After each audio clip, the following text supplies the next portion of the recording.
Whether we call it fundamentalism, establishment, or patriarchy, there is a reoccurring pattern in human affairs, one that oppresses and exploits and deceives and dominates. Now, some people, unfortunately, are born into that. But some people, rational, adult, perfectly intelligent and capable, turn themselves in. What is it? What is it that could drive us to relinquish our personal power and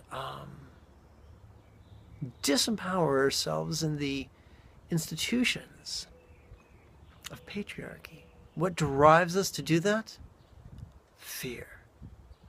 Just as servants with sticks might beat bushes that drive the birds into the air so that the lords of the manor might more easily shoot them, as perhaps seen in a Jane Austen period piece, likewise, fear can drive us.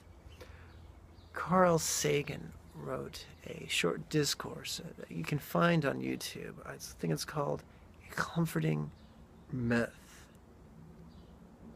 And it describes how we often seek comfort, just as a child will seek comfort in the arms of its parents.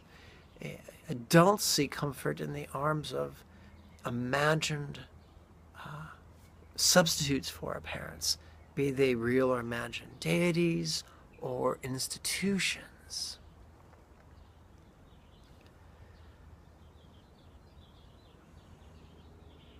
It has been said it is better to die on one's feet than live upon one's knees.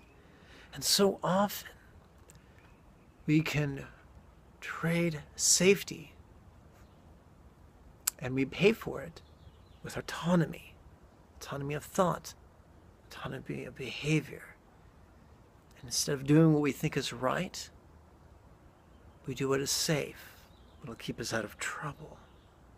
In the short term, that may be beneficial. In the long term, that is disastrous. Consider, if you will, the Taoist archetype of an old and wizened Asian man perched upon the bulking mass of a great ox, an ox without bit or bridle or rein. How does the old man guide the ox? He doesn't. He's just going along for the ride in the state of centered simplicity that we call, centered spontaneity that we call simplicity. That is the path of enlightenment, not to enlightenment, but of enlightenment. For most assuredly, the path is the goal. And if we traverse life from that place of centered spontaneity, we will do great good and leave the world at least a little bit better than we found it.